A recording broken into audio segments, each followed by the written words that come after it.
मैं डॉक्टर मनीराम मीणा, सहायक आचार्य समाजशास्त्र, एसएमई गवर्नमेंट पीजी कॉलेज नाथ द्वारा आप सभी छात्रों का हार्दिक स्वागत और अभिनंदन करता हूं एवं यूट्यूब पर देखने वाले सभी विद्वान साथियों का तहे दिल से हार्दिक स्वागत, अभिनंदन और प्रणाम करता हूं। आज का हमारा टॉपिक है अनुसूचित जनजातियों की वर्तमान समस्याएं, यानी recent problems of scheduled tribes, जो अनेक समाजशास्त्रियों, मानव शास्त्रियों एवं बुद्धिजीवियों के अनुसार इस प्रकार से है। क्योंकि भारत एक विशाल देश है जिसमें अनेक प्रकार की विविधताएं पाई जाती हैं। यहाँ अनेक धर्म, मत, संप्रदाय, जाति प्रजाति के लोग निवास करते हैं और यहाँ संपूर्ण जनसंख्या का लगभग 8.2% भाग आदिम जातियों एवं जनजातियों का निवास करता है।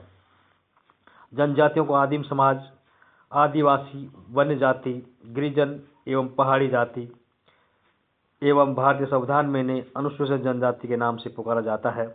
इनकी अनेक समस्याएं हैं जो किसी न किसी रूप में इनको पिछड़ेपन का कारण मानी जाती हैं एवं ये आर्थिक, सामाजिक, शैक्षणिक एवं स्वास्थ्य संबंधी अनेक प्रकार की ऐसी समस्याएं बनी हुई हैं जो आज भी ये लोग मुख्य धारा से काफ़ी दूर एवं पिछड़े हुए माने जाते हैं। अनुसूचित जनजातियों की जो समस्याएं हैं वो इस प्रकार से हैं और फर्स्ट पॉइंट है दुर्गम निवास स्थान एक समस्या। अनुसूचित जनजातियों की जो वर्तमान समस्या है उसमें फर्स्ट पॉइंट है दुर्गम निवास स्थान एक समस्या। लगभग सभी जनजातियां पहाड़ी भागों, जंगलों, दलदल भूमि और ऐसे स्थानों में निवास करती हैं जहां सड़कों का आज भी पूरी तरीके से अभाव पाया जाता है और वर्तमान यातायात एवं संचार के साधन अभी भी वहां पूरी तरीके से उपलब्ध नहीं हो पाए हैं। इसका परिणाम ये हुआ कि उनसे संपर्क करना एक कठिन कार्य हो गया है और यही कारण है कि वैज्ञानिक आविष्कारों के मधुर फल से वे अभी भी अपरिचित हैं और उनकी आर्थिक, शैक्षणिक, स्वास्थ्य संबंधी एवं राजनीतिक समस्याओं का निवारण पूरी तरीके से नहीं हो पाया है। सेकेंड पॉइंट है सांस्कृतिक संपर्क की समस्या। भौगोलिक दृष्टि से आदिवासियों का निवास स्थान दुर्गम होने के परिणाम स्वरूप उनका आधुनिक संस्कृति से संपर्क नहीं हो पाया और वे वर्तमान प्रगति की दौड़ में बहुत पिछड़े हुए हैं। दूसरी ओर कुछ आदिवासी संस्कृतियों का बाहरी संस्कृतियों से संपर्क भी बहुत ज़्यादा हुआ, लेकिन इस अत्यधिक संपर्क ने भी कई समस्याएं उनके सामने खड़ी कर दी। बाहरी स्वार्थी जैसे व्यापारी, ठेकेदार एवं सूदखोरों ने जनजातीय लोगों में बसकर इनके बीच नवीन पारिवारिक तनाव, आर्थिक समस्याओं और शारीरिक रोगों को अनेक प्रकार से जन्म दिया है। नवीन प्रशासन ने उनका संपर्क पुलिस अधिकारियों, प्रशासन एवं वन अधिकारियों आदि से कराया, जिन्होंने आदिवासियों को सहानुभूति से देखने की अपेक्षा हीन भावना से देखा। वर्तमान में कई नए उद्योग धंधे, खाने और चाय बागान का कार्य उन स्थानों पर होने लगा है जहां आदिवासी लोग सदियों से निवास करते थे। इसके फलस्वरूप वे नवीन औद्योगिक एवं नगरीय संस्कृति के संपर्क में आ गए, किंतु इस नवीनता ने भी अनुकूल करने में वे असमर्थ रहे और परिणाम स्वरूप नवीन सांस्कृतिक समस्याओं ने भी उन्हें अनेक प्रकार की समस्याओं को जन्म दे दिया है। नेक्स्ट पॉइंट है नंबर 3, आर्थिक एवं सामाजिक समस्याएं।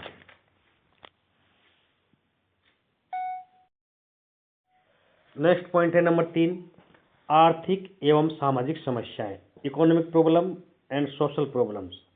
वर्तमान सांस्कृतिक संपर्क के कारण एवं नवीन सरकारी नीति के कारण जनजातीय लोगों को आर्थिक समस्याओं का सामना करना पड़ रहा है, क्योंकि भूमि संबंधी सरकार की नई नीति के कारण जंगलों को काटना मना कर दिया गया।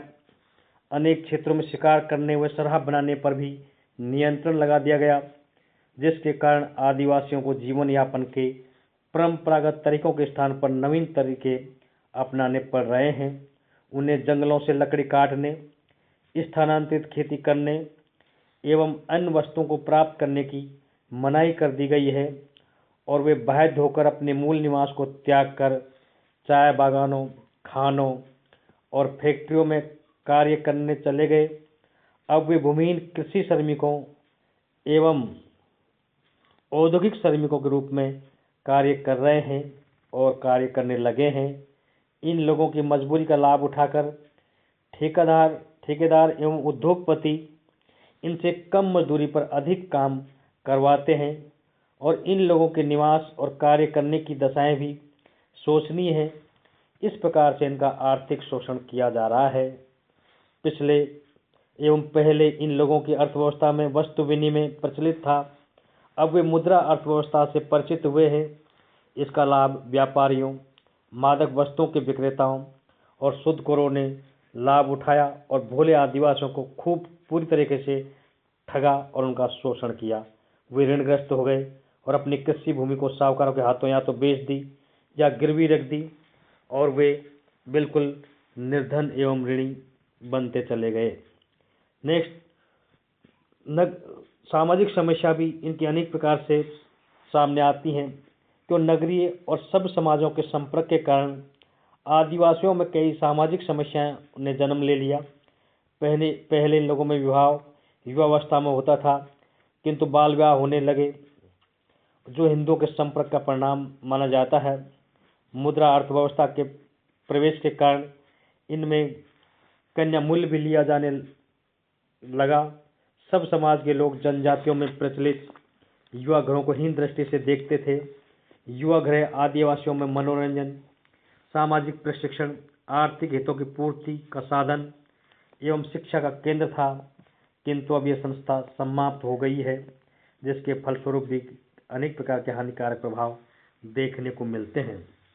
स्वास्थ्य संबंधी समस्या, आदिवासियों में, जनजातियों में घने जंगलों, पहाड़ी भागों एवं तराई क्षेत्रों में निवास करने के कारण इन भागों में अनेक बीमारियां पाई जाती हैं। गीले एवं गंदे कपड़े पहनने के कारण कई चर्म रोग हो जाते हैं। इन लोगों में मलेरिया, पीलिया, चेचक, अनेक प्रकार के गुप्त रोग एवं बीमारियां पाई जाती हैं। बीमारियों के इलाज के लिए चिकित्सालयों का अभाव एवं डॉक्टर एवं आधुनिक दवाओं की सुविधाएं भी नहीं मिल पाने के कारण ये लोग अस्वस्थ रहते हैं। ये लोग जंगली जड़ी बूटियों, झाड़ फूंक एवं जादू टोने का प्रयोग करते हैं। अधिकांश आदिवासी स्वास्थ्य के नियमों से अपरिचित हैं। उन्हें पौष्टिक भोजन भी उपलब्ध नहीं हो पाता है।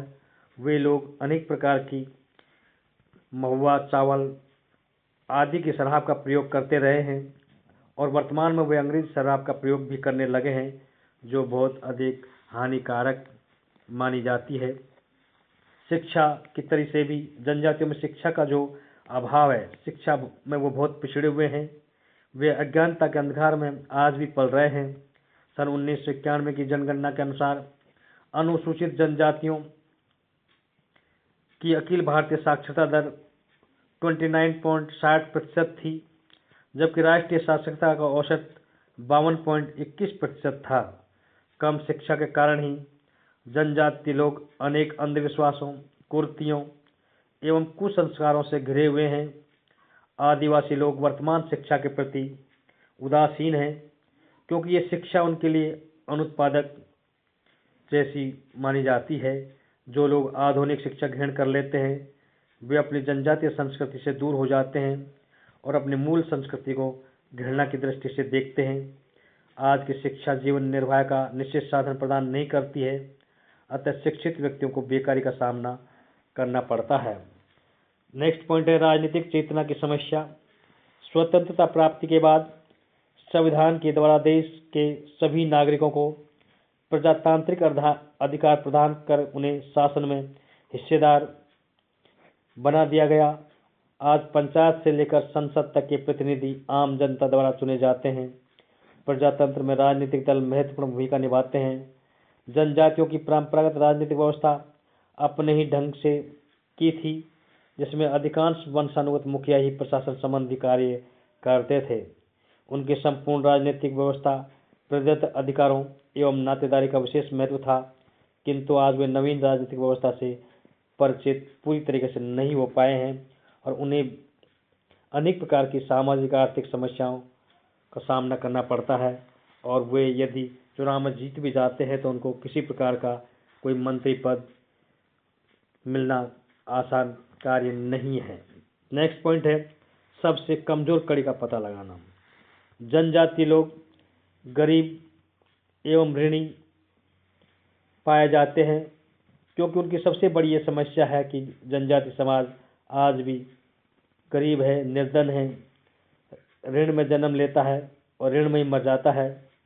क्योंकि जनजातियों की जो सबसे कमजोर कड़ी है, इस कमजोर कड़ी के विकास एवं उन्नति के लिए विशेष कार्यक्रम बनाकर उनकी आवश्यकताओं को पूरा करना समय की मांग है, लेकिन इस प्रकार के कोई कदम पूरी तरीके से नहीं उठाए गए जिससे कि उनकी गरीबी एवं ऋणग्रस्तता पूरी तरह से समाप्त की जा सके।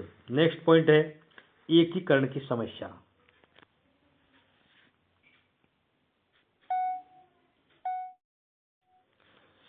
नेक्स्ट पॉइंट है एकीकरण की समस्या।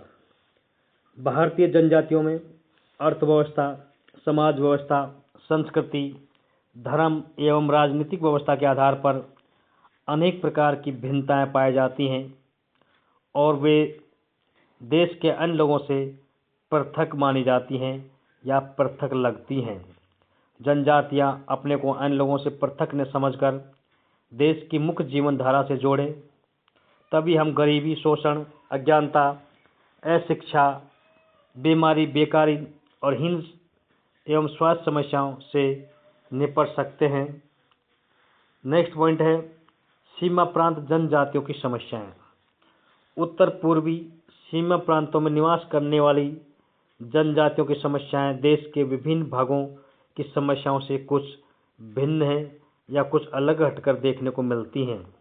क्योंकि देश के उत्तर पूर्वी प्रांतों के नज़दीक चीन, म्यांमार एवं बांग्लादेश है। चीन से हमारे संबंध पिछले कुछ वर्षों से मधुर नहीं रहे हैं। बांग्लादेश जो पहले पूरी पाकिस्तान के नाम से जाना जाता था, भारत का कट्टर शत्रु रहा है। चीन एवं पाकिस्तान ने सीमा प्रांतों की जनजातियों में विद्रोह की भावना को भड़काने में कोई कमी नहीं छोड़ी। उन्हें अस्त्र शस्त्रों से भी सहायता दी गई एवं विद्रोही नागा एवं अन्य जनजातियों के नेताओं को भूमिगत होने के लिए अपने यहाँ शरण भी दी थी। शिक्षा एवं राजनीतिक जागृति के कारण इस क्षेत्र की जनजातियों ने स्वायत्त राज्य की मांग की। इसके लिए उन्होंने आंदोलन एवं संघर्ष भी किए।